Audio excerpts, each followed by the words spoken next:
Kahit hindi na po natin kumpletuhing ibalik ang mga tornilyo, huwag lang po nating kakalimutang ibalik ang earpiece speaker anti-dust mesh sa ibabaw ng LCD.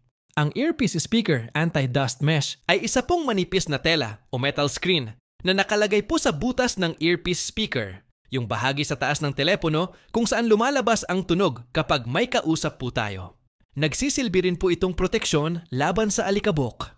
Pinipigilan nitong makapasok ang alikabok, himulmol mula sa bulsa, at iba pang dumi sa earpiece speaker na maaaring magpahina o makasira sa tunog sa paglipas ng panahon.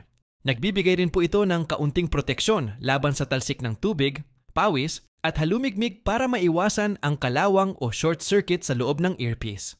Tumutulong din po itong mapanatiling malinaw ang tunog sa pamamagitan ng pagbabawas ng ingay mula sa hangin at pagkontrol sa daloy ng tunog na lumalabas sa earpiece speaker. Kaya, sa susunod po na magpapalit po tayo ng LCD, ay huwag pong kakalimutang ibalik ang earpiece speaker anti-dust mesh. Dahil maliit man po ito sa ating paningin, ay kapakipakinabang naman po ito sa ating telepono.